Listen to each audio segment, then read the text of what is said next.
ওগো নবীজি, ওই দিন যদি আপনার সাথে একটু কথা বলতে মনে চায়, ওই দিন কি একটু কথা বলতে পারবো কিনা? ইয়া রাসূলুল্লাহ, ইয়া হাবিবাল্লাহ, ওই জান্নাতি জীবনে যদি আপনার সোহবতে, আপনার সান্নিধ্যে গিয়ে একটু সময় কাটাইতে মনে চায়, তাহলে ওইখানে একটু সময় কাটাইতে পারবো কিনা? আল্লাহর নবীর সাহাবী কি বুঝাইয়া দিলেন? নবীর সাহাবী কি বুঝাইয়া দিলেন? ও মুসলমান, বুঝাইয়া দিলেন, নবী গো, জান্নাতি জীবনে গিয়ে, জান্নাতের ভিতরে গিয়ে যদি আমি আপনি নবীকে না পাই, এই জান্নাত আমার জন্য আরামদায়ক হবে না, এই জান্নাতে গিয়েও লাভ হবে না। আমার ভাইয়েরা, নবীর প্রতি কি পরিমাণ মহব্বত বুঝাইয়া দিলেন। নবী গো, জান্নাতি জীবনে আপনাকে দেখবার মনে চাইলে দেখতে পারবো কিনা?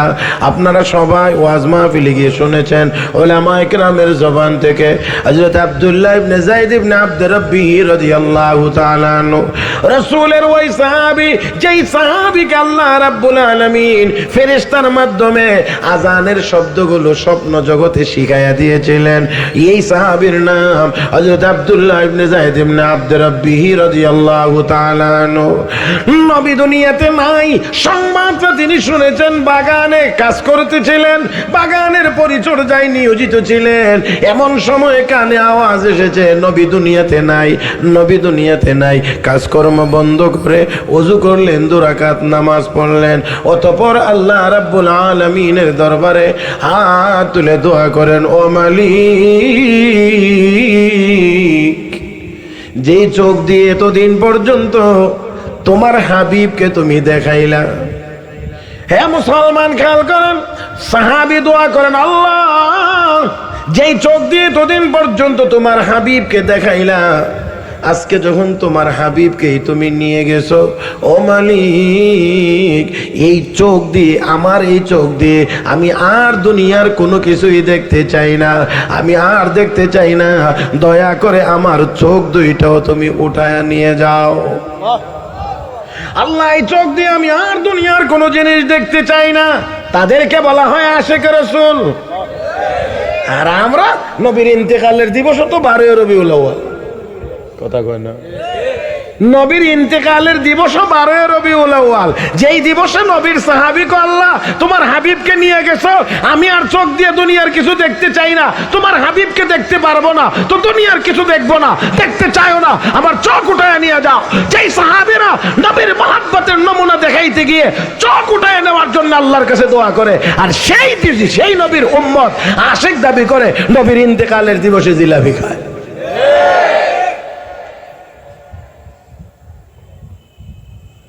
কষ্ট হইতেছে না? আরো 10-15 মিনিট চলবে তো ইনশাআল্লাহ, অসুবিধা হবে না তো? আল্লাহ সবাইকে তুমি তৌফিক দান করো, আল্লাহ সবাইকে তুমি তৌফিক দান করো।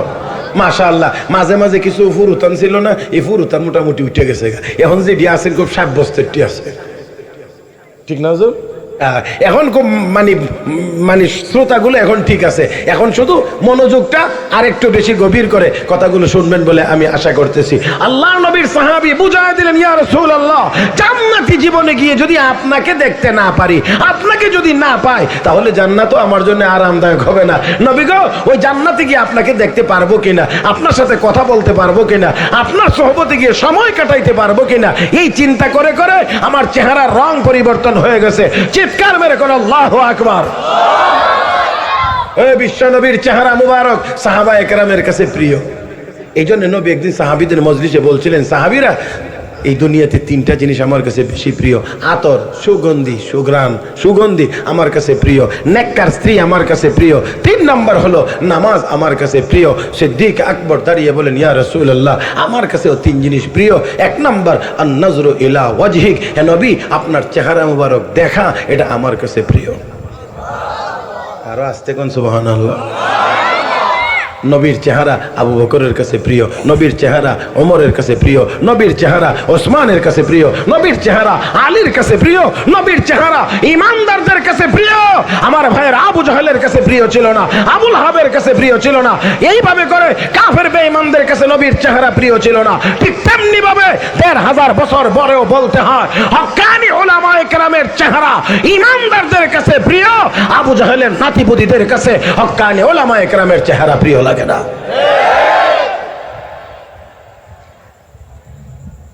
সাইয়েদানা হযরত আবু বকর সিদ্দিক রাদিয়াল্লাহু তাআলা আনহু তিনি বলতেন, সবাই তো নবীর জবানে কথা শুনে দিন শিখছে, আর আমি নবীর চেহারা মুবারকের দিকে তাকায়া তাকায়া দিন শিখছি। কেমনে? কোন কাজটা করলে নবীর চেহারাটা আনন্দিত হয়েছে আমি তাকায়া রয়েছি, কোন কাজটা করলে নবীর চেহারা একটু মলিন হয়েছে আমি এটা দেখছি, যেটার দ্বারা নবী খুশি হয়েছেন আমি এই কাজটা করছি, যেটা দিয়ে নবী বেজার হয়েছেন আমি এটা করি নাই। আচ্ছা, তোমার ফারুক রাদিয়াল্লাহু তাআলা একদিন তাওরাত পড়া শুরু করছেন, তাওরাত, আল্লাহ রাসূল দিকে তাকায়া চেহারাখানা মলিন। হযরত আবু বকর সিদ্দিক দৌড়ায় গেছেন, গিয়া ওমর, ও ভাই ওমর, কি করতেছ? নবীর চেহারা মলিন হয়ে গেছে। হযরত ওমর আর কোনো কথা বাড়াইছেন না, সাথে সাথে তাওরাত বন্ধ, নবীর কাছে গিয়ে রাযিতু বিল্লাহি রাব্বা ওয়া বিল ইসলামি দীনা ওয়া বি মুহাম্মাদিন সাল্লাল্লাহু আলাইহি ওয়াসাল্লাম নবিয়্যা ওয়া রাসূলা। নবী গো, আমার ঈমানের বিষয় না, আমার এক বন্ধু আমাকে এটা দিছিলেন তাওরাত, এজন্য একটু পড়ে দেখলাম এটার মধ্যে কি। বিশ্ব নবী কো, ওমর তুমি এখন তাওরাত পড়ো। তাওরাতের নবী মুসা জিন্দা থাকলেও এখন আমার অনুসরণ ছাড়া তার কোনো বিকল্প ছিল না। তাওরাতের নবী মুসা আলাইহিস সালাম যদি এখন জিন্দা থাকতেন আমার অনুসরণ ছাড়া তার কোনো বিকল্প ছিল না। তুমি এখন তাওরাত পড়ো। তাহলে বোঝা গেল কোরআন সামনে থাকতে অন্য কোনো কিতাব পড়ার দরকার, এই আস্তে কয়েন, কোরআন সামনে থাকতে অন্য কিতাব পড়ার দরকার। কোরআন পড়বো, হাদিস পড়বো, আমরা আমাদেরটা পড়বো, কি বলেন ঠিক কিনা মুহতারাম হাজরিন? তাই আসুন, নবীর সাহাবীর কাছে নবীর চেহারা বড় প্রিয়। এজন্য সাইয়েদানা হযরত আবু বকর সিদ্দিক রাদিয়াল্লাহু তাআলা বলেন, নবী আপনার চেহারা মুবারক দেখা আমার কাছে বড় প্রিয়।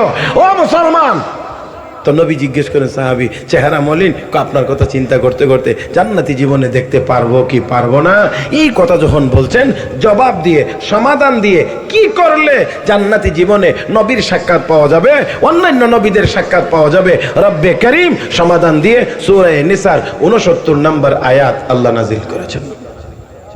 ومن يطع الله والرسول فأولئك مع الذين أنعم الله عليهم من النبيين والصديقين والشهداء والصالحين وحسن أولئك رفيقا। আল্লাহ রাব্বুল আলামিন বলেন, দুই কাজ, দুই আমল। ওয়া ইউতিল্লাহ, যে ব্যক্তি আল্লাহর আনুগত্য করবে, মানে আল্লাহর যাবতীয় হুকুম আহকামগুলো পালন করবে। আরো ছোট্ট করে বলি, যে ব্যক্তি আল্লাহর ফরজ বিধানগুলো পালন করবে। দুই নাম্বার হলো ওয়ার রাসূল, আমার রাসূলের অনুকরণ করবে।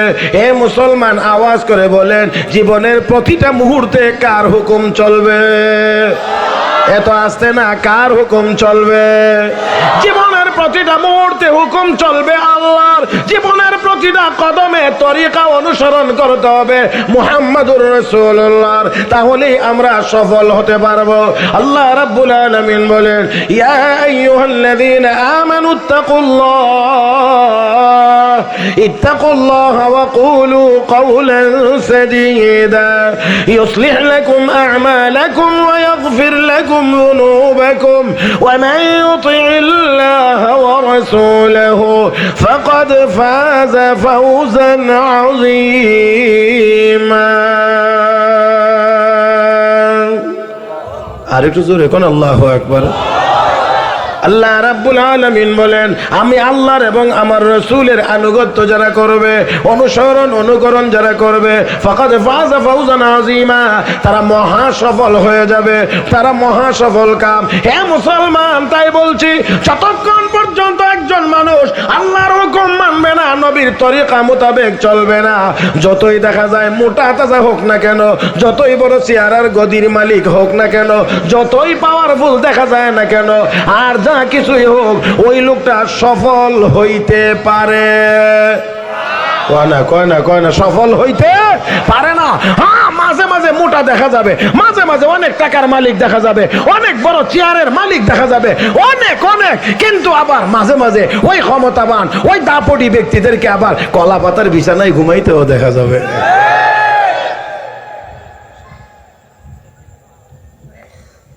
আর নাকি ভুল বলছি?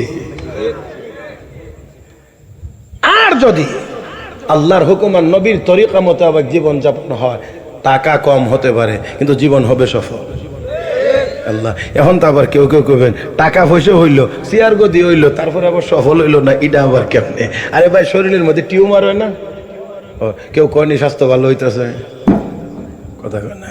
কোনো কোনো মানুষ দেখছেন কিনা জানি না, সারা শরীরে একরকম, ফাউ দুইটা এরকম মোটা। কেউ দেখে এই কথা কোন জীবনে বললে মাশাআল্লাহ ফাউটা খুব সুন্দর লাগে, হ্যাঁ জি না? তাহলে বোঝা গেল যে এই পাও ফুলে যাওয়ার নাম স্বাস্থ্য না, এই টিউমার হয়ে যাওয়ার নাম স্বাস্থ্য না। কি বলেন ঠিক না?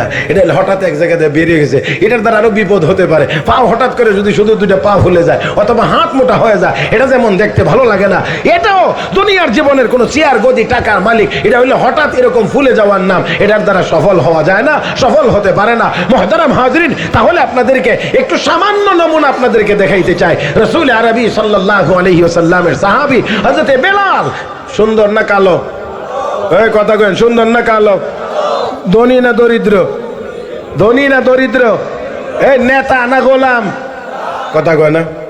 গোলাম। তাহলে গরিব, গোলাম, তারপরে আবার কালো। আচ্ছা, আবু জাহেল সুন্দর, আবু জাহেল নেতা, আবু জাহেল ধনী। বলেন তো আপনারা দুইজনের মধ্যে কে আপনাদের কাছে বেশি দামি? আল্লাহ, যারা বলেন নাই তার কাছে সন্দেহ আছে নাকি? এই আপনাদের কাছে কে দামি? বেলাল দামি। বেলাল বেলাল বেলাল হযরত বেলাল যখন মুয়াজ্জিন নিযুক্ত হয়েছেন মসজিদে নববীতে, তখন লোকেরা বলা বলি শুরু করছে। আল্লাহ, আপনার আমার দিকে তাকায় শুনলেন, ক্যামেরা জীবনে আর দেখছেন না, এদিকে না, আমার দিকে তাকান। হযরত বেলালকে যখন রাসূল মুয়াজ্জিন বানাইছে, তখন দুষ্টরা বলতে শুরু করছে, দেখো মুহাম্মদ যেমন অশিক্ষিত, একটা মুয়াজ্জিন বানাইছে, এটাও অশিক্ষিত। আর আসতে নাউজুবিল্লাহ কোন? কেউ কেউ কয় আর বুঝি কোনো মানুষ পাইছিল না, এমন একটা কালো কাকেরে মুয়াজ্জিন বানাইছে। কথা বুঝছেন না আপনারা? আমাদের আঞ্চলিক ভাষায় কালা কাউয়া। হ্যাঁ, আবার আরো আছে অনেকের নামের আগে দিয়ে এরকম শব্দ আছে, আমি এটা বলবো না, এটা না। আমি অনেকে কয় এমন একটা কালা কাউয়ারে মুয়াজ্জিন বানাইছে, আর লোক পাইছিল না। কেউ কেউ বলে এইরকম একটা নিম্নমানের ব্যক্তিরকে মুয়াজ্জিনের বানানোর এই দৃশ্য দেখার আগে যদি মরে যেতাম কত ভালো ছিল। এই জাতীয় বিভিন্ন কথা যখন বলা শুরু করেছে, আরশের মালিক আল্লাহ হযরত বেলালের পক্ষ হয়ে বেলালকে সমর্থন করে, বেলাল যে দামি এই কথা বুঝাইয়া দিয়ে রব্বে করিম কোরআনে আয়াত নাযিল করেছে।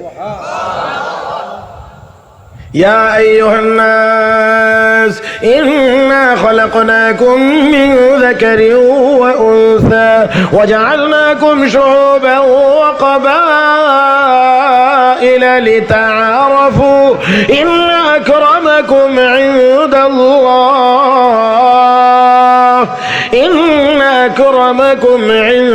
الله أتقاكم। আল্লাহ রাব্বুল আলামিন বলেন, হে দুনিয়ার মানুষ, একজন পুরুষ একজন মহিলা থেকে তোমাদেরকে বানাইলাম। আওয়াজ করে বলতে পারবেন পুরুষের নাম কি? জোরে জোরে জোরে জোরে। আদম আদম আদম আদম আলাইহিস সালাম। আমাদের কি লাগে বাবা? জোরে কন না, জোরে কন বাবা। হ্যাঁ, ডাইরেক্ট আব্বা কইলে খারাপ লাগে। আদম আলাইহিস সালামের আমাদের আব্বা লাগে। আদম আলাইহিস সালাম আমাদের আব্বা, মানব জাতির আব্বা। হে মুসলমান, তাহলে আমাদের বাবা আদম আলাইহিস সালাম মানুষ। জোরে কোন রে? মা আমাদের হাওয়া আলাইহিস সালাম, তিনিও ছিলেন মানুষ। অতএব আমরা মানুষের ঘরের মানুষ। এই আমরা বানর ছিলাম না। আরে আমাদেরকে তো বান্দর বানানোরও চিন্তা হয়েছিল এই দেশে। কথা কয় না, কথা কয় না। হ্যাঁ, আমাদেরকে বানর বানানো, আমরা নাকি বানর থেকে হয়েছে। আমি তখনও বলেছিলাম, এখনো বলছি, আমাদের বাবা আদম মানুষ, আমরা ধারাবাহিক ভাবে মানুষ। তোরা যদি বানর থেকে হয়ে থাকো, হতে পারে তোদের বাপ দাদা বানর ছিল, আমাদের বাপ দাদা বানর ছিল না। কি আজীব কারণ! মানুষের ঘরে জন্ম নিয়ে সে চিন্তা করে, আবিষ্কার করে, আমরা একসময় বানর ছিলাম, মানুষ হয়ে গেছি। কেমনে হয়েছ? লাফাইতে লাফাইতে লেজ হয়ে গেছে। এটি বলে শিক্ষিত। কোমরে হাত দে, কই ফরসে যে একটা আলামত আছে, রিহানা বলে লেজ আছে, এটা হয়ে গেছে, হাত দিয়া দে। এরপরে এটা বলে শিক্ষিত। কথা বুঝেন নাই? হায় হায় হায় হায়! তা আমি বললাম যে মানুষ হওয়ার পথ কি বন্ধ হয়ে গেছে না এখনো আছে? মানুষ হয় না, মানুষ আরো জন্ম হয় না? তো এই পর্যন্ত চিড়িয়াখানার একটা বানর তো মানুষ হয়েছে বলে শুনছি না। আপনাদের শ্রীমঙ্গলের এই দিক দিয়ে তো কিছু বানর টানর আসেনি না? নাই, মাঝে মাঝে এমন খবর পাওয়া যায় যে বাগানের ভিতর থেকে 10টা বানর এখন মানুষ হয়ে বেরিয়েছে। কি আজীব কথা! এরারে বলে শিক্ষিত মনুষ্য। হ্যাঁ, আল্লাহ কেমনে কইতাম, আমাদের কিছু বুঝে আসার জন্য ছোট্ট একটা কথা বলছি। এক ইন্সপেক্টর নাকি স্কুল ইন্সপেকশনে গেছে পরিদর্শনে, বড় শিক্ষিত তো, গিয়া স্কুলের ক্লাসে ঢুকছে, জিজ্ঞেস করে এটা কোন ক্লাস রে? স্যার 9ম শ্রেণী, 9-এর ক্লাস, ক্লাস 9। কোন ঘন্টা চলে এখন? অঙ্ক। তেনে ভালো হয়েছে। আমি গাড়ি থেকে নেমে তোদের স্কুল ক্লাস পর্যন্ত আসতে আমার পায়ে হেঁটে সময় লাগছে 10 মিনিট। বলতো আমার বয়স কত? গাড়ি থেকে নেমে হেঁটে হেঁটে তার ক্লাসরুমে আইতে সময় লাগছে 10 মিনিট। আমার বয়স কত? বীজগণিত পাটিগণিতের কোন সূত্রে পড়ে এটা? এখন সব বেকুব হয়ে রয়েছে। কয় কি মানে একটা আছে যে এটা ক্লাসে সবসময় বেশি থাকে না, কিন্তু এটা খুব চালাক, লেখা শুরু করছে। কি লেখা আন্দাজি হয় তো জিজ্ঞা কিরে সব বসে রয়েছে, তুই কি লেখস? কসার অঙ্ক সহজ। আরে কি কস কি? একজনেও লিখতে পারে না, তুই বলে সহজ? কিভাবে সহজ? কসার সূত্র একদম সোজা। কি? আমার বাড়িতে একটা ভাই আছে। তোর ভাই আছে? কি হয়েছে? আমার ভাইটা আধা পাগল। তো কি হয়েছে? কয়টার বয়স 30। তো এটার সাথে আমার বিয়ার কি হইলো? স্যার আপনার বয়স 60। আল্লাহ, বুঝছেন আপনারা? বুঝলে তো বুঝছেন, না বুঝলে কি করবো? মানে হলো আমার ভাইটা আধা পাগল, এটার বয়স 30। আপনার প্রশ্নে বলতেছে আপনি পুরা পাগল, এই জন্য আপনার বয়স 60।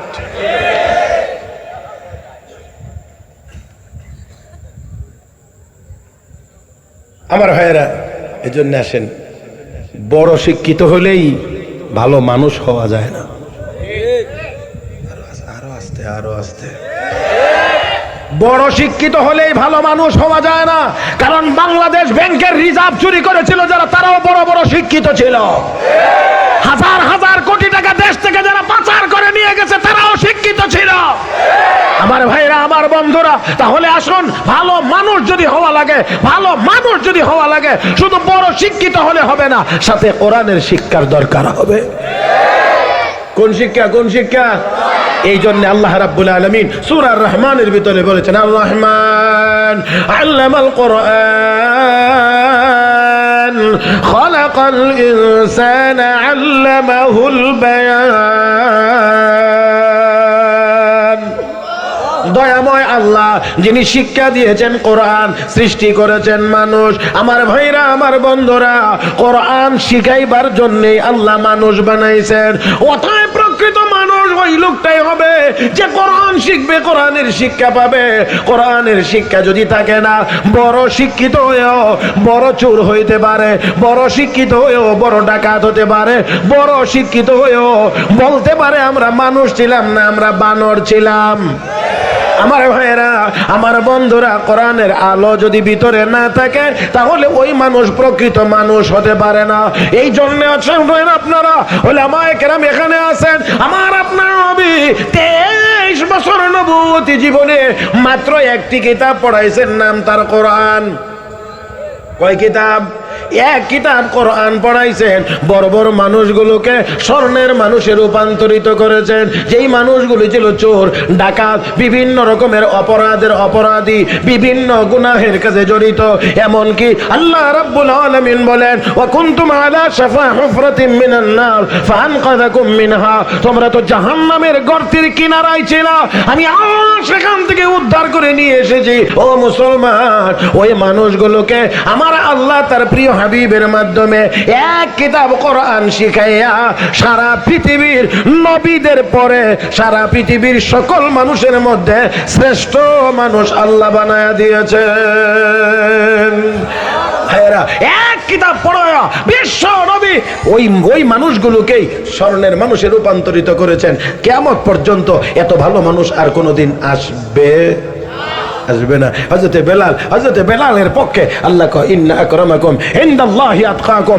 এই আদম এবং হাওয়া থেকে বানাইছি, বিভিন্ন গোত্রের বংশে বিভক্ত করেছি, দাম মান মর্যাদা আমি আল্লাহ নির্ধারণ করেছি তাকওয়ার উপরে। অতএব তোমাদের মধ্যে অনেক সুন্দর থাকতে পারে, অনেক টাকাওয়ালা থাকতে পারে, বেলাল কালো হতে পারে, কিন্তু বেলালের দাম আমি আল্লাহর কাছে বেশি। বিশ্ব নবী জান্নাত ভ্রমণ করে এসে বললেন, আমি জান্নাত ভ্রমণে গিয়েছিলাম, শুনছি বেলাল আগে আগে জান্নাতে। ও মুসলমান, তাহলে মর্যাদা সফলতা সেটা আমার আল্লাহ দান করেন ঈমান আর নেক আমলের বদৌলতে। জোরে বলেন ঠিক কিনা? তাহলে ঈমান আর আমল যত হবে মজবুত, সফলতা হবে তত বেশি।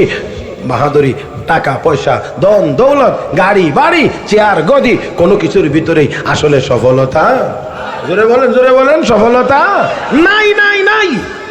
তাহলে আসল সফলতা যদি পেতে হয় তাহলে আমাদেরকে আসতে হবে, হুকুম চলবে একমাত্র কার হুকুম মানতে হবে? আল্লাহ। আজকে আল্লাহর হুকুম কোথায় আর আমরা কোথায়? নবীর তরিকা কোথায় আমরা কোথায়? নবীর সুন্নাত কোথায় আমরা কোথায়?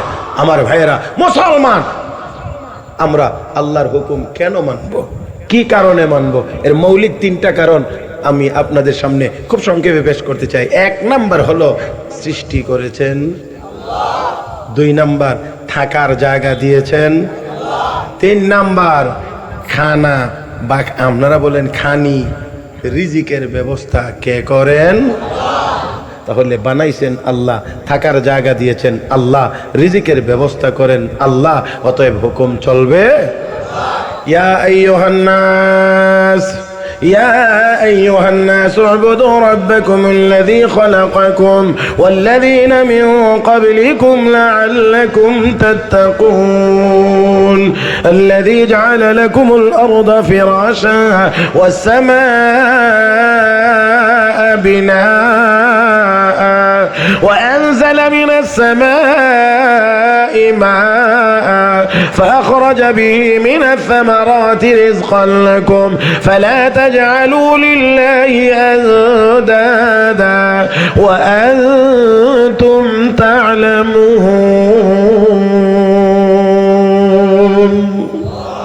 আল্লাহ রাব্বুল আলামিন বলেন, বানাইলাম আমি আল্লাহ, থাকার জায়গা দিলাম আল্লাহ, খানির ব্যবস্থা করি আমি আল্লাহ, অতএব জেনে শুনে আমার সাথে অন্য কাউকে শরীক সাব্যস্ত করিও না। তাহলে আরেকবার একটু আওয়াজ করে বলিষ্ঠ আওয়াজে বলেন, আমার আপনার জীবনের প্রতিটা মুহূর্ত চলবে কার হুকুম মোতাবেক?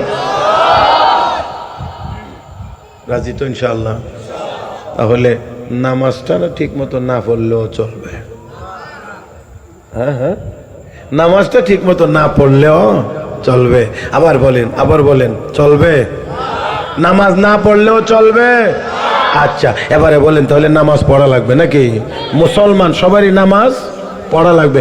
এখন অনেকের অবশ্য নামাজ না পড়লেও বলে ঈমান শক্ত থাকে।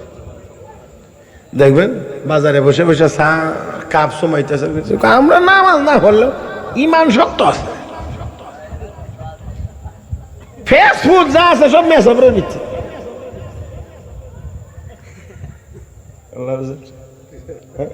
যত ফেসবুক আছে সব মেসেজের ভিতরে। তাই খুব ভালো মানুষ আল্লাহ। আপনারা মনে এরকম এই মুন্সিবাজার এই এলাকাত মনে এরকম লোক নাই? হ্যাঁ আছে, দেখবেন মাশাআল্লাহ, উনার কথাবার্তা শুনলে বোঝা যায় সুবহানাল্লাহ, মাত্র আজকে আসমান থেকে নাজিল হয়েছে। উনি এত পবিত্র, এমন ভাবসাব। ইসলামের এত সুন্দর সুন্দর ব্যাখ্যা সার দোকানে পাওয়া যায়, যেটা মক্কা শরীফে গেলেও পাওয়া যায় না।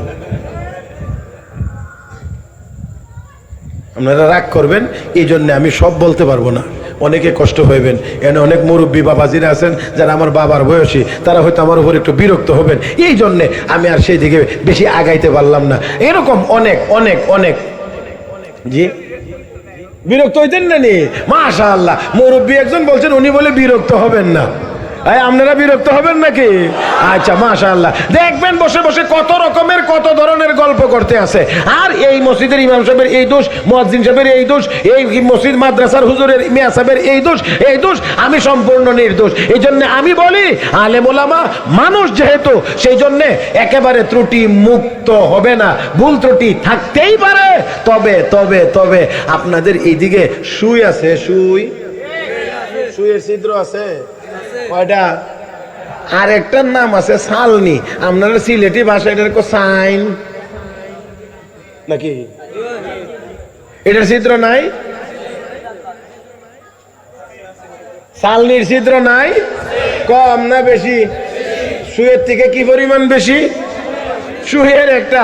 অথচ সেই চালনি শুয়ে রে কই তোর দি ছিদ্র, কহ ঠিকই তো কইছ, তবে তোরটি যদি তুই দেখতে তাহলে আমারটা দেখবার সময় তোর জীবনেও হইতো না।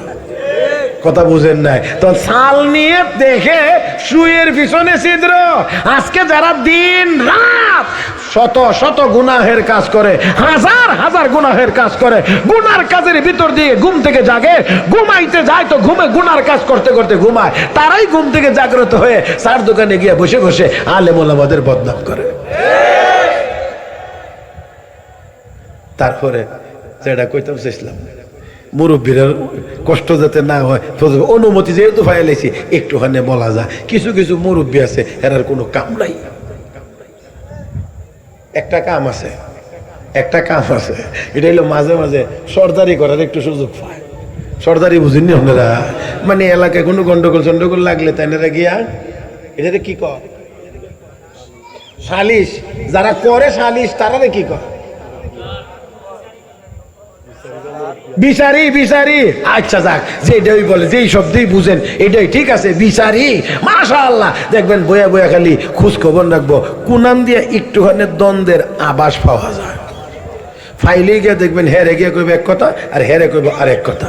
হেরে কইব তোর সাথে আসি, হেরে গিয়ে কইব তোর সাথে আসি। সারিস না কিন্তু, কারণ এটা কইয়া যদি লাগাইয়া দেওয়ান যা, তাহলে সাফান বিড়ি সব ফিরি খাওয়ান যা।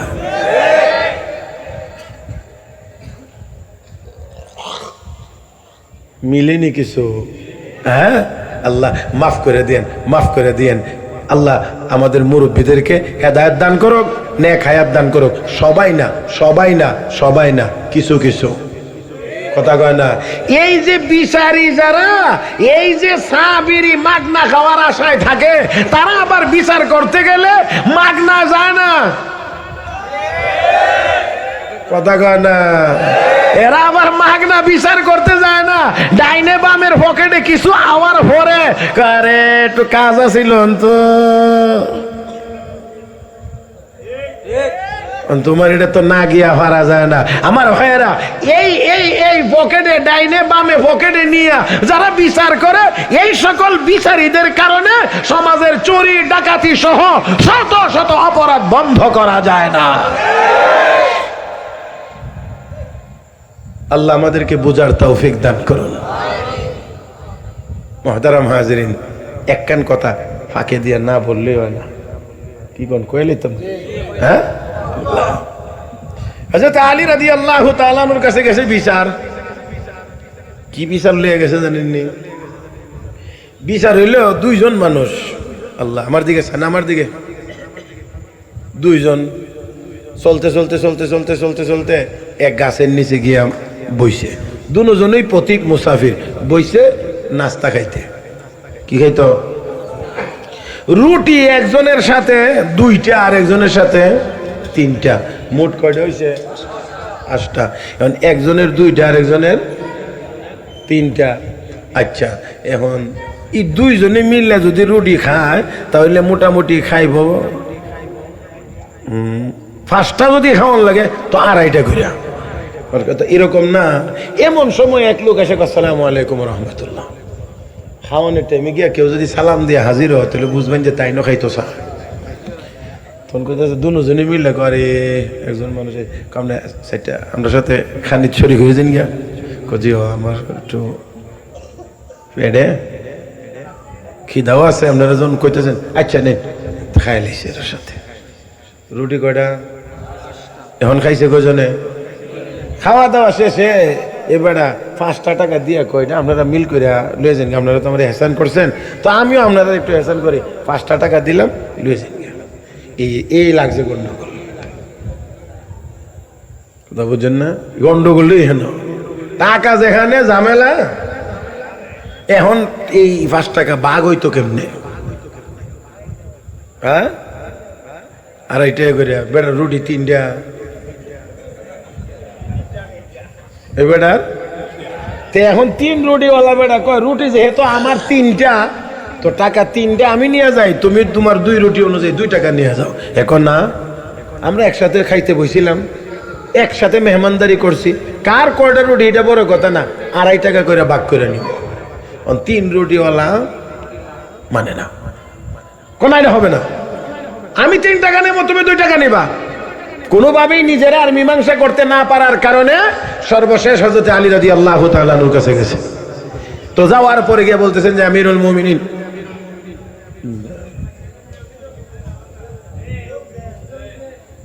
বাস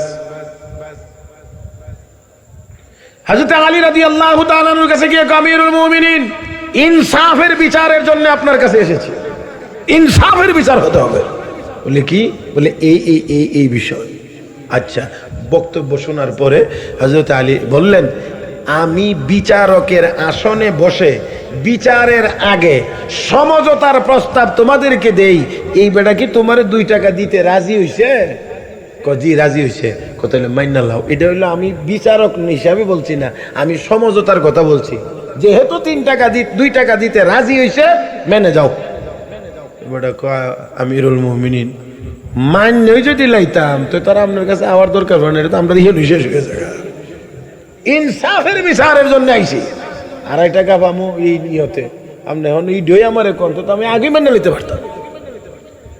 দেখো এই লোকটা তোমার 2 টাকা দিতে রাজি হইছে, তুমি মেনে দাও। কোনোভাবেই মানে না। এবার হযরত আলী কো ঠিক আছে, তাহলে আমি এবার বিচারকের আসনে বসলাম, এখন আমি বিচার করতেছি। আমার আদালতের রায় হলো 2 রুটিওয়ালা তুমি ভাইবা 1 টাকা, 3 রুটিওয়ালা হইব 4 টাকা। এখন কেমন ইনসাফ হইব? এবার এখন কোনো কিছু বুঝে ওঠে না, কয় কি যেন আসমান ভেঙে মাথায় পড়ছে। এখন আমিরুল মুমিনিন প্যারা 2 টাকা দিতে চাইলো, মানলাম না। আইলাম ইনসাফের আদালতে, ইনসাফ ভিত্তিক বিচার হবে, সেখানে আমার 1 টাকা হইলো, তার 4 টাকা হইলো, এটা কেমনে ইনসাফ হয়েছে? কই ইনসাফ বুঝো নাই না? কোনা বুঝি নাই। শোনো, তোমার রুটি কয়টা? 2টা। খাইছো কয়জনে? 3 জনে। তো এনে একটা রুটির টুক ভাগ করেন 3 ভাগ, 1 ভাগ, 2 ভাগ, 3 ভাগ নাকি? তাহলে একটা রুটির কয় ভাগ হয়েছে? 3 ভাগ। 3 জনে 3টা নাকি? আচ্ছা, ইহানো তো আছে 3টা, কয়টা হয়েছে? ইহানো 3 রুটি হয়েছে 3 টুকরা করিয়া, কয় টুকরা হয়েছে? 9 টুকরা। ওনার এখানে 2 রুটি হয়েছে 6 টুকরা, হয়েছে কয় টুকরা? আল্লাহ আমার কথা বুঝে না। 5টা রুটি, 5টা রুটি 3 টুকরা করে হয়েছে, 3 জনে নিছে, কয় টুকরা হয়েছে? 15টা। ভাগে পড়ছে এক একজনের, কথা কয় না, এক একজনের ভাগে 5 টুকরা। তাহলে 15 টুকরা রুটি টোটাল 5 টুকরা করে ভাগে পড়ছে। এর মধ্যে তুমি খাইছো একলা, কথা কয় না, 5 টুকরা।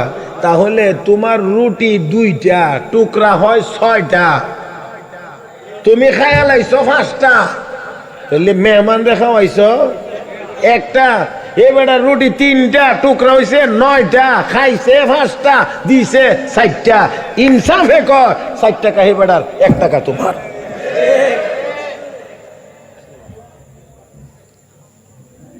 এই নইল ইনসাফ। অদ্দূর পর্যন্ত যাইবার মাথা থাকতে হইব তো, কারণ আমরা তো মাথা ওই নাই, কারণ খালি দেখি কথা না।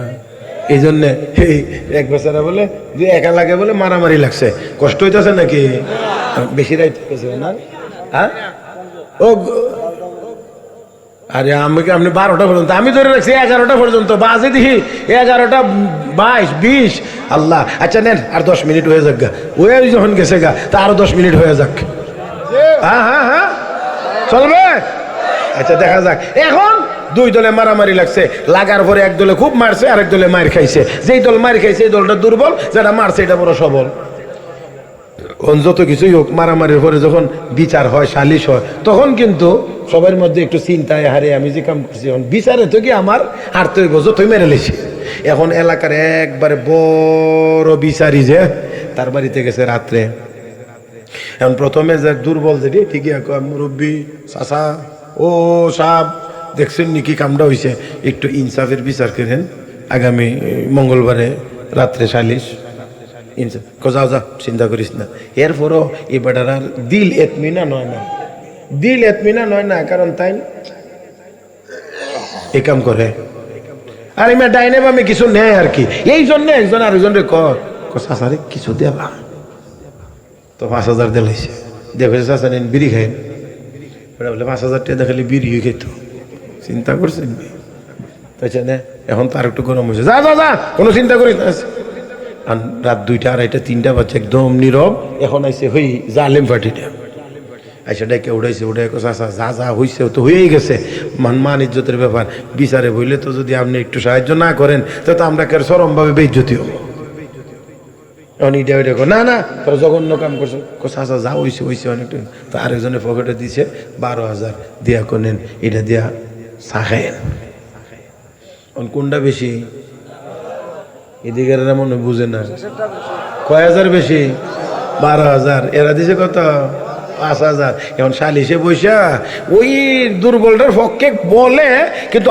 আসল জায়গার মধ্যে গিয়া ওই 12,000টার পক্ষে জাতা মারে বুঝতেছে তো যে ঘটনা কি হইতেছে এর মধ্যে একজন উঠছে ওইটা দাঁড়ায়া বেটা লুঙ্গি ফিন্দার নাম দিয়ে ওইটা দাঁড়ায় চাচা ও চাচা ইনসাফের বিচার করেন ইনসাফের বিচার করেন ফানজাতনের দোয়াই দিয়া বলছি ইনসাফের বিচার করেন ফানজাতনের দোয়াই বুঝছেন আপনারা 5,000-এর কথা স্মরণ করাইয়া দেয় তো এই বেটা কি আর কম চালাক বিচারি বেটা তোর কম চালাক না বেটা আস্তে আস্তে মাথা নিচের দিকে দিয়া করে বাতি যা তোর ফানজাতনের কথা তো মনে আছে কিন্তু 12 আউলিয়ার ঠেলা তো সামলাইতে পারতেছি না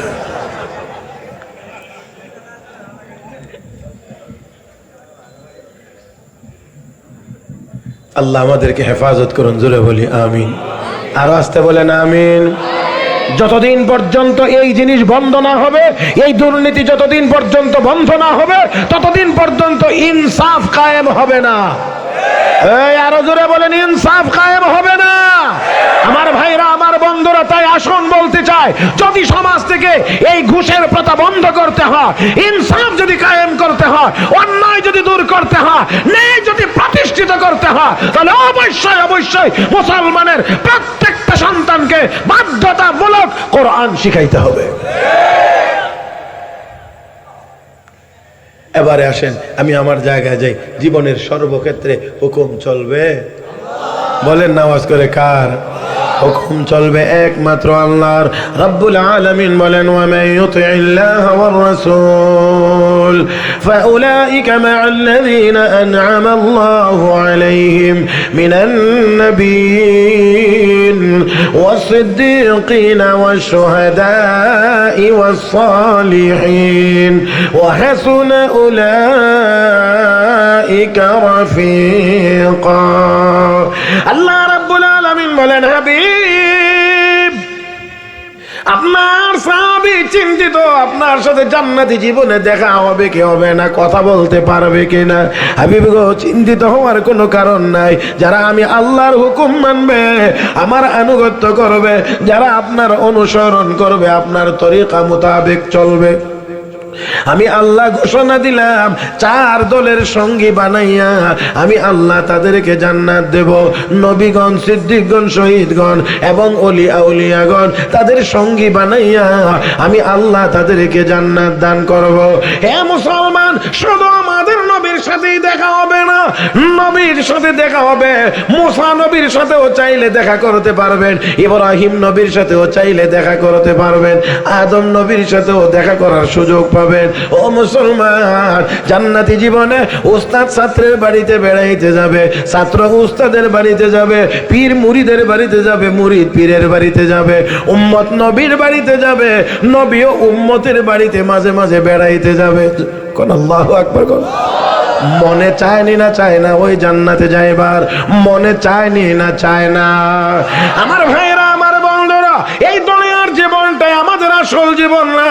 আওয়াজ করে বলেন, আমরার জীবন, আমাদের জীবন কি একমাত্র দুনিয়া, না আমাদের জীবনের আসলটা হলো জান্নাত?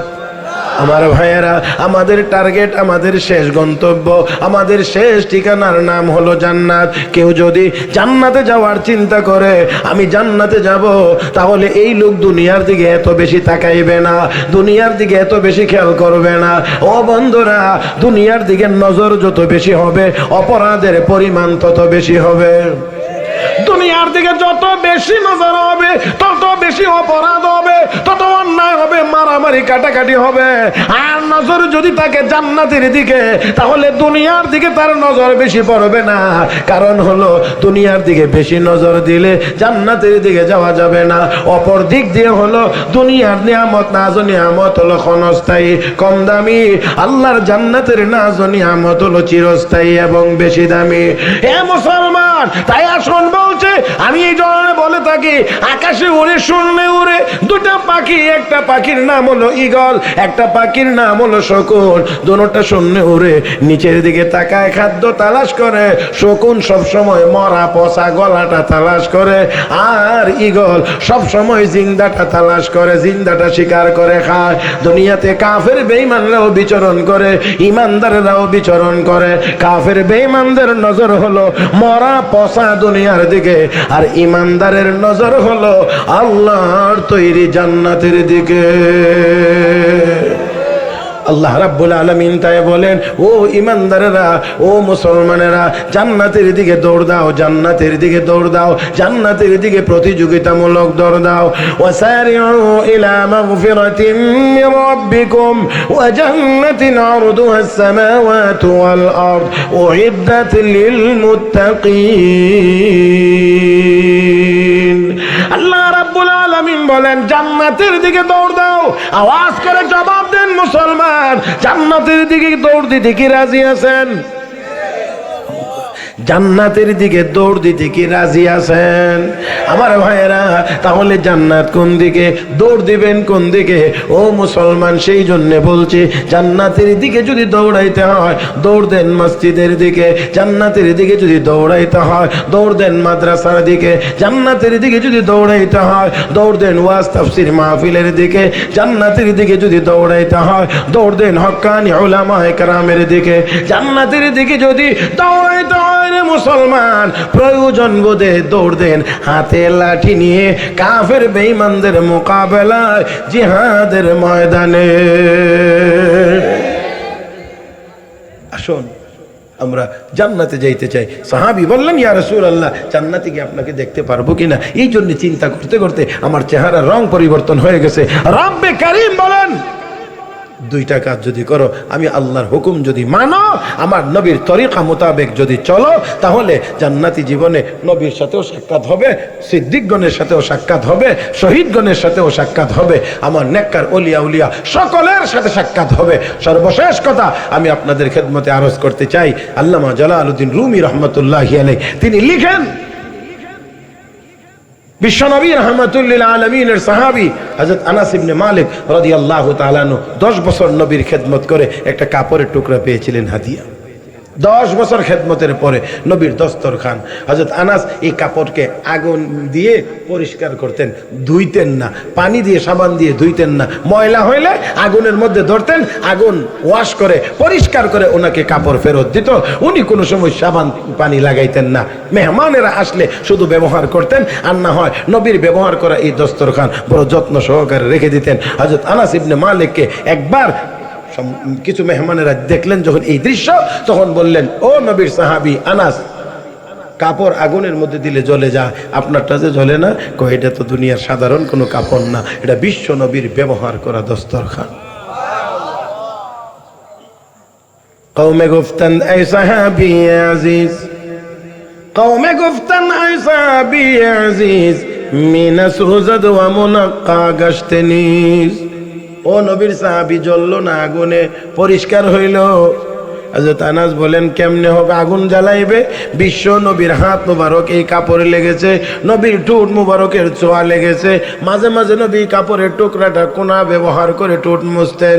হযরত আনাস বলেন এই জন্যে এই কাপড় আগুনে জ্বালায় না, জ্বালাইতে পারে না। জালালউদ্দিন রুমি রহমাতুল্লাহি আলাইহি তিনি বলেন দুনিয়ার মানুষ কাপড়ের টুকরার সাথে নবীর সম্পর্ক হওয়ার কারণে যদি কাপড়ের টুকরা দুনিয়ার আগুনে জ্বলে না, জ্বালায় না, যেই মানুষের মধ্যে বিশ্ব নবীর সুন্নতের ইউনিফর্ম থাকবে, সুন্নতের উপরে আমল থাকবে, সুন্নতি ড্রেস তার দেহের ভিতরে থাকবে, ওই লোকটাকে জাহান্নামের আগুন কোনোদিন জ্বালাইতে পারে না, কোনোদিন জ্বালাইতে পারবে না। ও মুসলমান, তাহলে জাহান্নাম থেকে বাঁচতে হলে আল্লাহর হুকুম যেমন করে মানতে হবে, নবীর সুন্নতের ইউনিফর্ম আমাদের শরীরের মধ্যে, আমাদের মধ্যে থাকতে হবে। আমরা সাহস করে বলছি, অত্যন্ত সাহস করে, এই কওমি মাদ্রাসাগুলোতে আলহামদুলিল্লাহ সুম্মা আলহামদুলিল্লাহ একেবারে জীবনের শুরুতে ৬-৭ বছরে মাদ্রাসায় ভর্তি হওয়া মাত্রই তার মাথা থেকে পা পর্যন্ত সুন্নতে ভরা। কথা কয় না, কথা কয় না। একেবারে ৬-৭ বছরের সময় নুরানি মক্তবে ভর্তি হইলেই তো আলহামদুলিল্লাহ তার মাথায় টুপি থাকে, পাগড়ি থাকে, পকেটে মেসওয়াক থাকে, টিস্যু থাকে।